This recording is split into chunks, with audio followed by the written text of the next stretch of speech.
నమస్తే, welcome to SS9 news. ముందుగా headlines. కేంద్ర హోంశాఖ మంత్రి అమిత్ షా ఆదేశాలతో నేడు రాష్ట్రానికి రానున్న కేంద్ర బృందం. తెలంగాణకు 1 కోటి, ఏపీలోని 400 పంచాయతీలకి 4 కోట్ల విరాళం ప్రకటించిన పవన్ కళ్యాణ్. ఎక్స్ వేదికగా పవన్ కళ్యాణ్ దాతృత్వాన్ని మెచ్చుకున్న సీఎం చంద్రబాబు. వైసీపీ మాజీ ఎంపీ నందిగం సురేష్ అరెస్టు. స్వర్ణంతో చరిత్ర సృష్టించిన హరీందర్ సింగ్, భారత ఖాతాలో 24 మెడల్స్. భారీ వర్షాలు, వరదల కారణంగా రాష్ట్రంలో అనేక ప్రాంతాలు ముంపునికి గురయ్యాయి. నివాస ప్రాంతాలు జలమయమయ్యాయి. వేలాది మంది నిరాశ్రులయ్యారు. వేలాది ఎకరాల పంట ముంపునికి గురైంది. ఈ నేపథ్యంలో కేంద్ర హోంమంత్రి అమిత్ షా ఆదేశాల మేరకు కేంద్ర బృందం ఏపీకి వస్తుంది. రాష్ట్రంలో వరద ప్రభావిత జిల్లాలైన కృష్ణా, ఎన్టీఆర్, గుంటూరు తదితర జిల్లాల్లో ఈ రోజు కేంద్ర బృందం ఇంటర్ మినిస్ట్రియల్ టీం పర్యటించనుంది. కేంద్ర హోంశాఖ అదనపు కార్యదర్శి సంజీవ్ కుమార్ జిందాల్ నేతృత్వంలో కేంద్ర బృందం వరద ప్రభావిత ప్రాంతాల్లో పర్యటించి నేరుగా వరద నష్టాన్ని స్వయంగా పరిశీలించనున్నారు. That's why that common threats were there, sir. Initial 30%. Because among government,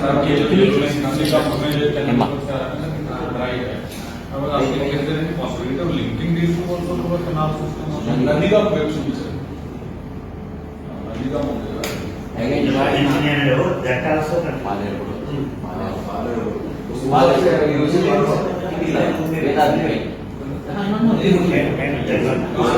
that is an ISA.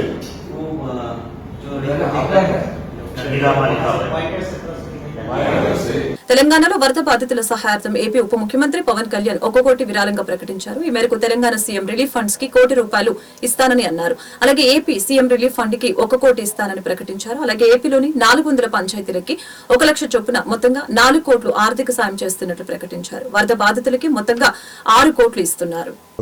నాకు పంచాయతీరాజ్ శాఖ మంత్రిగా కూడా నాకు ఎక్కువ బాధ్యత ఉంది. సో నాకు నిన్న ఇచ్చిన ₹1 కోటి నాకు చూస్తే అది ఎట్లా వెళ్ళాలని అనిపించినప్పుడు ప్రత్యేకించి నేను క్షేత్రస్థాయిలో ఈరోజు అందరితో మాట్లాడుతాను. నాకు ఒకటే అనిపించింది, ఇంకా చెయ్యాలి, దీనికి ఇంకొంచెం నా వంతు సహాయం సరిపోవట్లేదు, ఇంకా చెయ్యాలనిపించింది. సో దాదాపు 400 పంచాయతీలు అనుకుంటే నేను ఒక్కొక్క పంచాయతీకి వ్యక్తిగతంగా నా తరపు నుంచి ₹1 లక్ష డైరెక్ట్ పంచాయతీకి వెళ్ళేలాగా ఎలాగ ఉండాలి అనేది అనుకుంటున్నాను. దాన్ని ఆ మోడాలిటీస్ ఏంటనేది ప్రిన్సిపల్ సెక్రటరీ గారి దృష్టికి ఇందాక మాట్లాడాను. ఇది డైరెక్ట్గా పంచాయతీలకు వెళ్ళాలి. మన ₹10,000, ₹25,000 ఎలాగా డైరెక్ట్ పంచాయతీ నిధుల్లో పడ్డాయో అలాగే ఈ ₹1 లక్ష కూడా ఇది ఎంత సహాయం అవుతుందో తెలియదు, కానీ కనీసం ఆ పారిశుద్ధ్య పనుల కన్నా పనిచేస్తే ప్రభుత్వం మీద కొంచెం భారం తగ్గుద్ది. ఆ ప్రభుత్వం ఉన్న డబ్బు కనీసం కొంత ఒక రోడ్డుకి పనిచేస్తే. సో నా సైడ్ నుంచి నేను ఇచ్చే 400 పంచాయతీలకి ఈ ₹1 లక్ష చొప్పున కనీసం పారిశుద్ధ్య పనులకు కొంచెం సహాయకారిగా ఉంటుంది అనేది. అలాగే మన పక్క రాష్ట్రం, మన సోదర రాష్ట్రం అయిన తెలంగాణకు కూడా నేను ₹1 కోటి నిధిని నేను విరాళంగా ప్రకటిస్తున్నాను. తెలంగాణ గౌరవ ముఖ్యమంత్రి శ్రీ రేవంత్ రెడ్డి గారికి నేనే స్వయంగా అందజేస్తాను. ఎందుకంటే ఇది కష్టాలు వచ్చినప్పుడు మనందరం ఒకరికొకరు చేదోడు వాదోడుకుంటాం.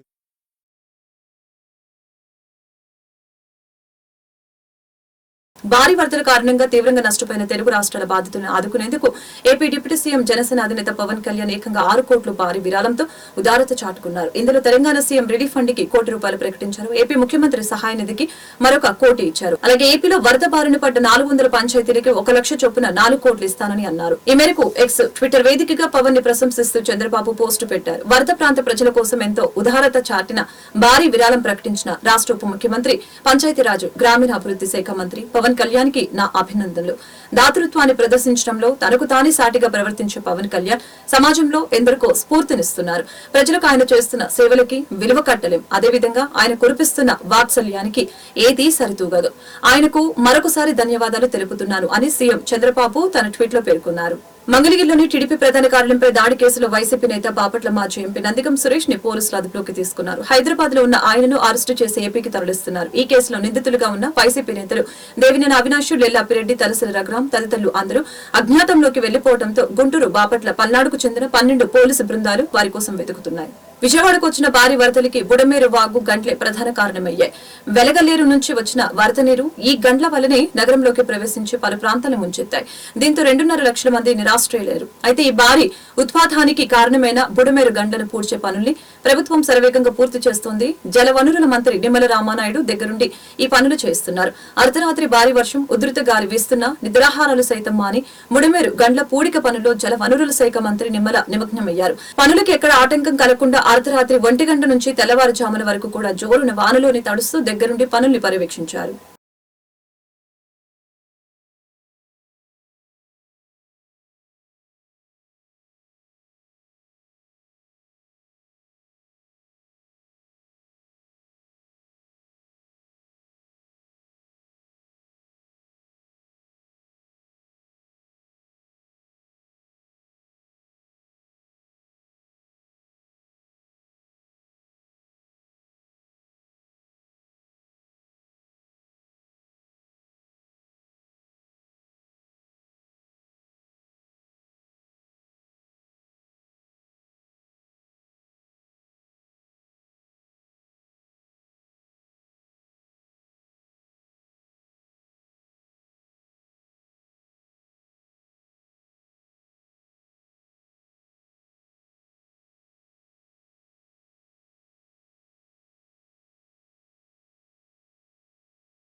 నాగాయలంక మండలంలో పెద్దపాలెం తదితర గ్రామాల్లో అల్పపీడన ప్రభావంతో ఇంకా నానుతున్న పొలాల్ని అవనిగడ్డ ఎమ్మెల్యే బుద్ధప్రసాద్ తనయుడు మండలి వెంకట్రాం బుధవారం పరిశీలించారు. గత 4 రోజుల నుంచి ఇంకా పంట పొలాలు నీటిలో నానుతూ ఉన్నాయని, మేకల కాలువ, డ్రైనేజీ షట్టర్లు పూర్తిగా ధ్వంసం అవడంతో సముద్రం నుంచి డ్రైనేజీలకి నీరు ఎగతన్నుతుందని రైతులు తెలిపారు. దీంతో పొలాల్లో నీరు కదలటం లేదని విన్నపించారు. దీనిపై స్పందించిన వెంకట్రాం ఈ వేసవి కాలంలో పంట కాలువలు, డ్రైనేజీలు, మురుగు కాలువలు, అవుట్ఫాల్ సోయిజ్లని మరమ్మతులు చేస్తామని తెలిపారు. తెలుగుదేశం నాయకులు మెండు లక్ష్మణరావు, కన్నా నాగరాజు, జనసేన నాయకులు, స్థానిక రైతులు పాల్గొన్నారు. పడిన భారీ వర్షాలు వల్ల ఏర్పడిన వరదతో నష్టపోయిన గ్రామాలు ఈరోజు నాగాయలంక మండలంలో పర్యటించడం జరిగింది. అందులో భాగంగా ఏల్చెట్ల దెబ్బ కానీ, నాచుగుంట, ఎదురుమొండి, అదేవిధంగా ఇప్పుడు పరిచివర గ్రామాలు ఇక్కడికి రావడం జరిగింది. ఏల్చెట్ల దెబ్బలో ఈ గ్రామాల్లో ఎప్పుడు కూడా ఈ 11,40,000 అనేది ఎప్పుడు కూడా చూడని పరిస్థితి. ఎప్పుడు మహా అయితే 10 లక్షలు, 10.5 లక్షలు చూశారు కానీ ఎప్పుడో 2009లో వచ్చింది. ఇప్పుడు ఏంటంటే అనుకున్న దానికన్నా ఎక్కువ రావడంతో ఇంకా ప్రిపేర్డ్గా లేని సమయంలో ఇదంతా మీద పడి అక్కడ ఒక విధంగా ఏంటంటే వాళ్ళ చెరువులు కానీ అదేవిధంగా ఇవన్నీ నష్టపోయారు. అక్కడ ఏంటంటే కొంతమంది ఇళ్లలోకి వెళ్ళిపోతే అక్కడ కేంద్రం కూడా ఏర్పాటు చేయడం జరిగింది. ఏల్చెట్ల దెబ్బలో కానీ, నాచుగుంటలో కానీ ఇక్కడ ఆ కేంద్రాలకు వెళ్ళి వారికి ఆరోగ్య పరిస్థితి, ఆరోగ్యాలైన జ్వరాలు ఉన్నాయా ఏంటి, అదేవిధంగా వారికి భోజనాలు పెడుతున్నారు, అవన్నీ కూడా చూడటం జరిగింది. అన్నీ కూడా అధికారులు చాలా జాగ్రత్తలు తీసుకుని ఇంత వరద ఉన్నప్పటికీ కూడా వాళ్ళు రిస్క్ చేసి కూడా అందరూ కూడా వెళ్ళి అక్కడికి ఎప్పటికప్పుడు ఏం కావాలన్నా అవన్నీ అందచేయటం జరిగింది. కూరగాయలు కానీ ఇవన్నీ, ఎందుకంటే ఈ వరద సమయంలో పడవలు ఆపేసేయాల్సిన పరిస్థితి కనుక ఇవన్నీ జాగ్రత్తలు తీసుకొని ఎంఆర్ఓ గారు, స్పెషల్ ఆఫీసర్ గారు వీళ్ళందరూ కూడా ఎప్పటికప్పుడు గత 3 రోజుల నుంచి వారు అక్కడే ఉండి అన్ని ఏర్పాట్లు కూడా చేయడం జరిగింది. వారితో పాటు సందర్శించాం. ఈ ముఖ్యంగా ఏంటంటే ఈ కట్టలు అనేది చాలా బలంగా ఉండాల్సిన పరిస్థితి, కానీ ఆ కట్టలు డ్యామేజ్ అయిపోవటం వల్ల ఈ నాచుగుంట దగ్గర ఆ కట్టలు వీక్ అయిపోవటం వల్ల అక్కడి నుంచి నీరంతా ఊరిలోకి వచ్చి దాని తర్వాత అది ఎదురుమండి పొలాలకు కూడా వెళ్ళి నష్టం జరిగిన పరిస్థితి అక్కడ చూడటం జరిగింది. తప్పకుండా రాబోయే రోజుల్లో ఈ కట్టల్ని పటిష్టం చేసే దాంట్లో కీలక పాత్ర పోషిస్తాం. అదేవిధంగా గొల్లమంద రోడ్డు కానీ ఆ కట్ట భాగం కానీ అదంతా కూడా పడిపోతున్న పరిస్థితి, కోతకు గురయ్యి అది అంచెలంచెలుగా వెళ్ళిపోయి ఇప్పుడు ఆల్మోస్ట్ రోడ్డు మొత్తం కూడా ఈ వరద దాంట్లో తడిసి ముద్దయిపోయి అది పడిపోయిన పరిస్థితి. అంటే వారికి ఏంటంటే నడిచే బాట కూడా లేని పరిస్థితుల్లోకి ఈరోజు గొల్లమంద గ్రామ ప్రజలు అక్కడ వెళ్తున్నారని చెప్పి వారి బాధ అవన్నీ కూడా తెలుసుకున్నాం. తప్పకుండా దానికి శాశ్వత పరిష్కారం మన ముఖ్యమంత్రి గారు చంద్రబాబు నాయుడు గారికి, అదేవిధంగా ఉప ముఖ్యమంత్రి పవన్ కళ్యాణ్ గారి దృష్టికి తీసుకెళ్లి కలెక్టర్ గారి హెల్ప్ తీసుకుని దాన్ని ఏదైనా కానీ శాశ్వత పరిష్కారంగా ఆ రోడ్డుని ఏర్పాటు చేసే దాంట్లో కూడా ఆ రోడ్డు ఏర్పాటు చేయటమే కాదు, ఎందుకంటే ఏర్పాటు చేసినా మళ్ళీ రేపు పాత దానికి ఏదన్నా రివర్ట్మెంట్ వాల్ కానీ ఏదన్నా రాళ్ళతో కానీ అది ఏదన్నా సపోర్ట్తో అది చేయాల్సిన బాధ్యత ఉంది. తప్పకుండా అవన్నీ కూడా వాళ్ళ దృష్టికి తీసుకెళ్తాం. వారు తప్పకుండా దాని మీద పాజిటివ్గా స్పందిస్తారని ఆశిస్తున్నాం. అదేవిధంగా ఇప్పుడు ఇక్కడ పరిచయ పంచాయతీ కూడా రావటం జరిగింది. ఈ వరద నీరు వెనక్కి తన్ని ఇక్కడ పొలాల్లోకి రావటం వల్ల ఈ పొలాలన్నీ కూడా నీరు నిల్చున్న పరిస్థితి. ఇక్కడ కొంతవరకు ఇప్పటికీ ఒక 50% వరకు నాట్లు వేసుకున్నామని చెప్తున్నారు, ఇంకో 50% వేయాల్సింది ఉంది. కానీ ఈ నీరు అక్కడ ఏంటంటే ఆ స్ట్రక్చర్లన్నీ పాతదైపోయి ఆ గేట్లు ఊడిపోవటం వల్ల అది లేని పరిస్థితి. తప్పకుండా ఈ అవుట్ఫాల్స్లు కానీ ఇవన్నీ కూడా సరి చేసుకుని మళ్ళీ రాబోయే వేసవకాలంలో ఇవన్నీ శాశ్వత పరిష్కారం చేసుకోవాలి. ఇప్పుడు తప్పకుండా ఇప్పుడు అధికారులతో కూడా మాట్లాడటం జరిగింది. ఇప్పుడు వరద కూడా ఎలాగో తగ్గుతుంది కాబట్టి ఇప్పుడు 3 లక్షల చిల్లర మనకి రావటం జరిగింది.